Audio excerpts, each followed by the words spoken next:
안녕하세요. 사연톡톡이에요.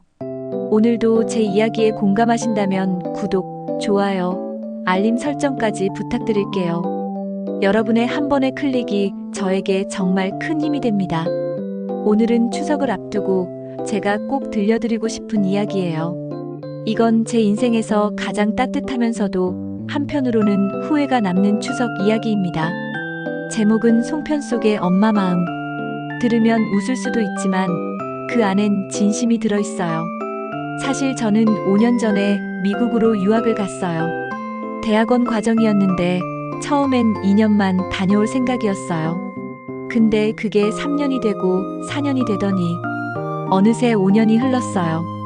그 시간 동안 엄마와는 영상통화로만 얼굴을 봤어요. 처음엔 일주일에 한 번씩 통화했는데 바빠지니까 한 달에 한 번, 나중엔 두세 달에 한 번꼴로 줄어들었죠. 엄마는 늘 똑같이 물어보셨어요. 밥은 잘 챙겨 먹니? 건강하고? 네, 엄마. 잘 먹고 있어요. 그 대화가 전부였어요. 저는 바쁘다는 핑계로, 엄마는 귀찮게 하기 싫다는 핑계로 우리는 점점 멀어졌어요. 명절 때도 마찬가지였어요. 엄마, 이번 추석은 못 가요. 과제가 너무 많아서요. 괜찮다. 바쁘면 오지 마라. 나 혼자도 괜찮다. 그 말이 그땐 그냥 위로 같았어요. 엄마도 이제 적응하셨구나. 그렇게만 생각했죠. 하지만 작년 여름, 그러니까 추석 2주 전쯤이었나요? 엄마한테서 전화가 왔어요. 시차 때문에 제가 있는 곳은 한밤중이었어요. 휴대폰이 울려서 깜짝 놀라받았죠. 은주야, 잘 지내니? 엄마 목소리가 달랐어요. 평소보다 훨씬 약하고 힘이 없었어요. 네, 괜찮아요. 엄마는요? 왜 이렇게 늦게 전화하셨어요? 아니야, 그냥 내 목소리 듣고 싶어서. 잠시 침묵이 흘렀어요. 그리고 엄마가 말했어요. 은주야, 올 추석엔 오지 않아도 된다. 바쁘면 쉬어라. 그 순간 뭔가 이상했어요. 평소 엄마는 바쁘면 오지 말라고 하시면서도 속으로는 오기를 바라시는 게 느껴졌거든요. 목소리에서 기대감이 묻어났었어요. 하지만 그날은 정말로 오지 않아도 된다는 것 같았어요. 아니, 오지 말라는 것 같기도 했어요. 엄마, 무슨 일 있어요? 어디 아프세요? 아니야. 그냥 내가 너무 힘들까봐. 여기까지 오는 것도 힘들잖니. 전화를 끊고 나서도 계속 마음이 이상했어요. 그날 밤 잠이 오질 않았어요. 침대에 누워서도 천장만 멍하니 바라봤죠. 그리고 그 다음 날부터 이상하게 꿈에 엄마가 자주 나왔어요. 은주야, 송편같이 빚자. 어릴 때 엄마랑 송편 빚던 기억이 자꾸 떠올랐어요. 그 따뜻한 부엌 냄새, 반죽하는 소리, 엄마의 웃음소리. 깨어나면 그 꿈이 너무 선명해서 눈물이 났어요. 이번엔 가야겠다. 그렇게 결심했어요. 5년 만에 처음으로요. 교수님한테 말씀드렸어요. 추석 때 한국 다녀와도 될까요? 가족 일이 있어서요. 교수님은 흔쾌히 허락해 주셨어요. 다만 한 가지 조건이 있었죠. 돌아와서 밀린 과제를 2배로 하라고요. 그래도 좋았어요. 그때는 엄마를 꼭 보고 싶다는 생각밖에 안 들었거든요. 비행기표를 끊었어요. 너무 급하게 끊어서 가격이 비쌌지만 상관없었어요. 짐을 쌌어요. 큰 캐리어에 엄마가 좋아하시는 걸 이것저것 담았죠. 미국에서 유명하다는 비타민, 영양제, 그리고 엄마가 유난히 좋아하시던 약과 비슷한 쿠키를 한 상자 샀어요. 약과만큼은 아니겠지만 그래도 달달한 맛이 비슷할 것 같아서요. 공항 가는 길에 친구한테 전화했어요. 나 이번에 한국 들어가. 5년 만에. 진짜? 무슨 일 있어? 응. 엄마 보고 싶어서. 친구는 웃으면서 말했어요. 5년 만에 효녀됐네. 그 말에 웃었지만 속으로는 찔렸어요. 그동안 효자도 효녀도 아니었으니까요. 비행기에 탔어요.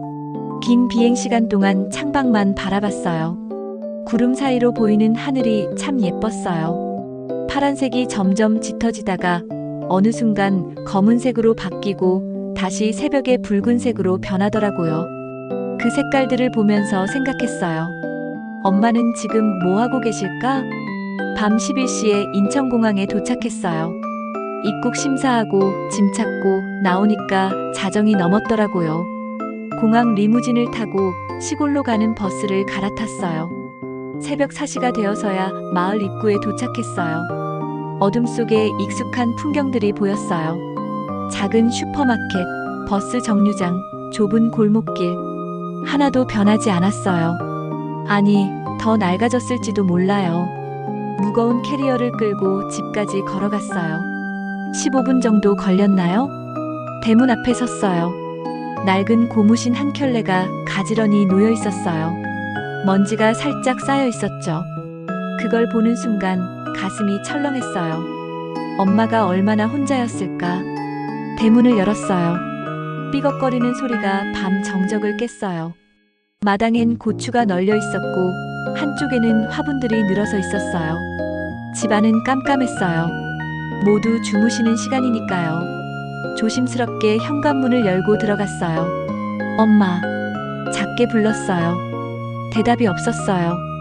엄마 방으로 가서 문을 살짝 열었어요. 그리고 엄마를 봤어요. 작은 이불 속에 웅크리고 주무시는 엄마. 5년 전보다 훨씬 작아 보였어요. 머리는 하얗게 새어 있었고 숨소리가 가늘게 들렸어요. 눈물이 났어요. 그 자리에 한참을 서 있었어요. 내가 왜 이렇게 늦게 왔을까? 그날 밤 저는 거실 소파에서 잤어요. 아니, 잔 게 아니라 눈만 감고 있었죠. 엄마가 아침에 일어나시면 놀라실 것 같아서요. 새벽 5시쯤 되니까 부엌에서 소리가 들렸어요. 물 끓는 소리, 뭔가 꺼내는 소리. 저는 일부러 기침을 했어요. 그러자 부엌 문이 열리더니 엄마가 나오셨어요. 누구야? 놀란 목소리였어요. 엄마, 나야. 은주. 엄마는 멈춰 섰어요. 그리고 한참을 저를 바라보셨어요. 은주야. 진짜 은주야? 네, 엄마. 왔어요. 엄마는 그제야 달려오셔서 저를 안았어요. 왔냐? 왔냐? 우리 딸.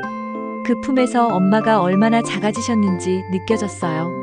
예전에는 엄마가 절 안으면 전부 가려졌는데 이제는 제가 엄마를 다 감쌀 수 있었어요. 한참을 그렇게 안고 있었어요. 엄마가 먼저 떨어지시면서 말했어요. 아이고, 새벽 비행기로 왔니? 피곤하겠다. 들어가서 좀 자라. 아니에요. 괜찮아요. 엄마 뭐 하고 계셨어요? 송편 준비하고 있었지. 추석인데. 그제야 봤어요. 부엌에는 불린 쌀이 놓여 있었고 반죽할 준비가 되어 있었어요. 엄마, 제가 도와드릴게요. 너 피곤할 텐데. 괜찮아요. 같이 만들고 싶어요. 엄마는 환하게 웃으셨어요. 그래, 그럼 우리 딸이랑 송편 빚자. 그 웃음을 보는 순간 여기 온 게 잘한 일이라는 걸 알았어요. 엄마와 마주 앉아 송편을 빚기 시작했어요. 엄마는 반죽을 치대시면서 말했어요. 손맛이 있어야 송편이 맛있다. 은주야, 이 손맛은 세월이 만들어주는 거야. 그 손을 봤어요. 굳은 살이 박혀 있었고 손가락 마디마디가 굽어 있었어요. 엄마, 손 많이 아프시죠? 엄마는 피식 웃으셨어요. 이 정도야 뭐. 괜찮다. 그 말이 너무 익숙했어요. 엄마는 늘 그러셨어요. 아파도 힘들어도 늘 괜찮다고. 송편을 빚으면서 엄마가 물어보셨어요. 은주야, 미국 생활은 어떠니? 좋아요. 힘들긴 한데 배울 게 많아요. 친구들은 많이 사귀었어? 네, 한국 사람들도 있고 외국 친구들도 있어요. 밥은 잘 챙겨 먹고? 네, 잘 먹고 있어요. 사실 거짓말이었어요. 바빠서 자주 거르고 먹어도 인스턴트였거든요. 하지만 엄마한테는 차마 그 말을 할 수 없었어요. 그렇게 송편을 빚는데 엄마가 이상한 걸 하시는 거예요. 송편 속에 뭔가를 넣는 거예요. 깨나 팥이 아닌 작은 종이 같은 걸요. 엄마, 그게 뭐예요? 비밀이다. 내일 아침에 먹을 때 알게 될 거야. 비밀이요? 응. 올해는 특별한 송편을 만들 거야. 엄마는 장난기 가득한 얼굴로 웃으셨어요. 저도 따라 웃었어요. 또 엄마의 깜짝 이벤트구나 싶었거든요. 송편을 다 빚고 나니 오전 9시가 넘었어요. 엄마, 이제 좀 쉬세요. 제가 설거지 할게요. 그래. 그럼 엄마는 잠깐 누울게. 엄마는 방으로 들어가셨어요. 저는 부엌을 정리하면서 창밖을 봤어요. 가을 햇살이 참 따뜻했어요. 마당에 고추들이 빨갛게 익어 있었고 코스모스가 바람에 흔들리고 있었어요. 5년 동안 이런 풍경을 못 봤구나. 그 생각을 하니까 가슴이 먹먹했어요. 설거지를 하다가 서랍을 열었어요. 수건을 찾으려고요. 그런데 그 안에서 봉투 하나를 발견했어요. 낡은 갈색 봉투였는데 거기에 이렇게 쓰여 있었어요. 은주에게. 손이 떨렸어요. 봉투를 꺼내 들었어요. 무게가 거의 없었어요. 종이 몇 장 정도요. 이게 뭐지? 열어볼까 말까 고민하다가 그냥 다시 넣었어요. 왠지 지금 보면 안 될 것 같았거든요. 점심 먹고 나서 엄마랑 마당에 앉아 있었어요. 엄마는 제 손을 잡으시면서 말했어요. 은주야, 엄마가 너만 미국으로 보내서 미안해. 뭐가 미안해요? 혼자 고생 많이 했을 텐데. 아니에요. 제가 가고 싶어서 간 거예요. 그래도 엄마 곁에 있었으면 좀 더 편했을 텐데. 그 말에 가슴이 아팠어요. 엄마, 저 괜찮아요. 오히려 엄마가 혼자 계셔서 걱정이에요. 엄마는 웃으셨어요. 엄마는 괜찮다. 이웃들도 있고 동네 사람들이 자주 들르고. 하지만 그 웃음이 쓸쓸해 보였어요. 저녁 무렵 마을 사람들이 인사하러 왔어요. 아이고, 은주 왔어? 미국서 공부한다며? 네, 잘 지냈어요. 엄마 혼자 두고 가서 속상했겠다. 그 말에 대답을 못했어요. 맞는 말이었거든요. 사람들이 돌아가고 나서 엄마가 말했어요. 내일 아침에 송편 먹자. 엄마가 특별하게 만든 거니까. 네, 기대할게요. 그날 밤 저는 또 잠이 오지 않았어요. 엄마 방에서 기침 소리가 들렸거든요. 잔잔한 기침이 아니라 힘들게 하시는 기침이었어요. 방문을 두드렸어요. 엄마, 괜찮으세요? 응, 괜찮아. 그냥 목이 좀 간질간질해서. 병원 가보셨어요? 응, 다녀왔어. 약 먹고 있어. 하지만 뭔가 이상했어요. 엄마 목소리가 너무 약했거든요. 그날 밤 저는 거실에서 엄마 방 쪽만 바라보며 앉아 있었어요. 새벽 2시쯤 됐을까요? 엄마 방문이 살짝 열렸어요. 엄마가 나오시더니 부엌으로 가셨어요. 저는 몰래 따라가 봤어요. 엄마는 약을 드시고 계셨어요. 작은 알약들을 한 움큼 드시더라고요. 저렇게 많이? 가슴이 철렁했어요. 추석 아침이 밝았어요. 엄마는 새벽부터 일어나서 송편을 찌셨어요. 김이 모락모락 피어오르고 송편 냄새가 집안 가득 퍼졌어요. 은주야, 일어났니? 송편 다 됐다. 식탁에 앉았어요. 엄마가 송편을 제 앞에 놓으셨어요. 이거 내 거야. 꼭 먹어봐. 네. 송편을 집어들었어요. 따뜻하고 말랑말랑했어요. 한 입 베어 물었어요. 그런데 뭔가 딱딱한 게 씹혔어요. 엄마, 이거 뭐예요? 손으로 꺼내봤어요. 그건 돈이었어요. 5만 원짜리 지폐가 작게 접혀서 들어있었어요. 엄마, 송편에 돈 넣었어요? 엄마는 웃으셨어요. 허허, 올해 용돈이다. 깜짝 선물이지? 저는 어이가 없어서 웃음이 나왔어요. 엄마, 이거 왜 넣었어요? 그냥 내가 웃는 얼굴 보고 싶어서. 다른 송편도 먹어봤어요. 또 돈이 나왔어요. 이번에도 5만 원. 총 5개 송편에서 돈이 나왔어요. 엄마, 이거 총 25만 원이에요. 이렇게 많이. 괜찮다. 엄마가 용돈 못 챙겨준 거 생각하면 그것도 적어. 그 말에 눈물이 났어요. 엄마, 울지 마라. 오늘은 좋은 날이잖니. 엄마는 웃으셨지만 그 웃음이 이상했어요. 마치 이별을 준비하는 사람의 웃음 같았어요. 밥을 다 먹고 나서 엄마가 말했어요. 은주야, 엄마가 할 말이 있다. 네, 말씀하세요. 엄마는 잠시 망설이시더니 말했어요. 엄마가 잠깐 여행을 다녀올까 해. 여행이요? 응. 몸도 안 좋고 해서 요양원 같은 데도 잠깐 다녀오려고. 그 말에 가슴이 덜컥 내려앉았어요. 엄마, 많이 아프세요? 아니야, 그냥 좀 쉬고 싶어서. 그럼 제가 같이 가요. 학교 휴학하고. 안 돼. 너는 공부해야지. 엄마는 혼자서도 괜찮아. 하지만, 은주야. 엄마는 제 손을 꽉 잡으셨어요. 엄마 걱정하지 마. 조금 쉬다 올게. 그동안 너는 미국에서 얼른 공부 열심히 해. 그날 오후 내내 엄마와 함께 있었어요. 마당에 앉아서 이런저런 얘기를 했어요. 어릴 때 이야기, 아빠 이야기, 동네 이야기. 엄마는 계속 웃으셨어요. 하지만 가끔 먼 산을 바라보실 때가 있었어요. 그 눈빛이 뭔가를 정리하는 사람의 눈빛 같았어요. 제가 미국으로 돌아가는 날이었어요.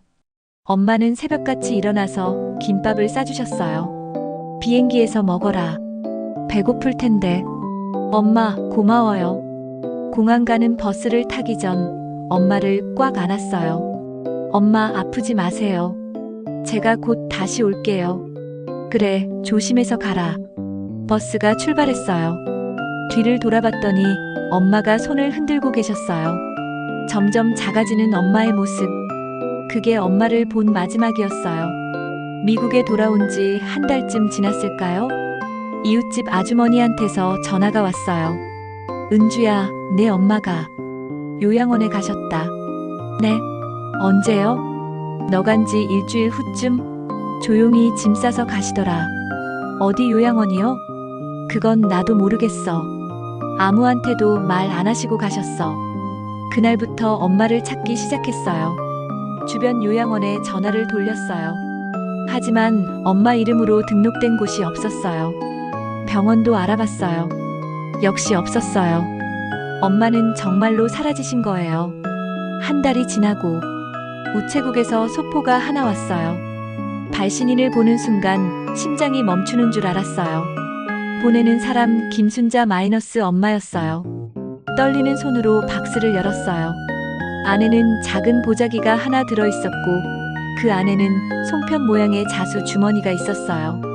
한 땀 한 땀 정성스럽게 수놓은 거였어요. 가운데에는 작게 글씨가 새겨져 있었어요.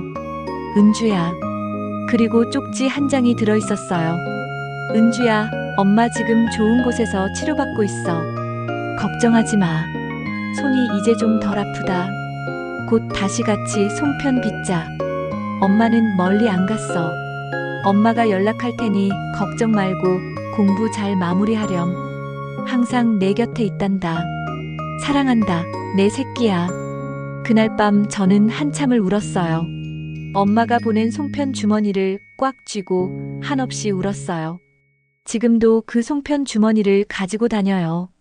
가방 안 작은 주머니에 항상 넣어두고요. 힘들 때마다 그걸 만져요. 그러면 엄마가 옆에 계신 것 같거든요. 올해도 추석이 다가오고 있어요. 저는 이번엔 일찍 한국에 들어갈 거예요. 그 집에 가서 송편을 빚을 거예요. 혼자서요. 엄마가 가르쳐 주신 대로 쌀을 불리고 반죽을 3번 치대고 반달 모양으로 빚을 거예요. 그리고 송편 하나는 비워둘 거예요.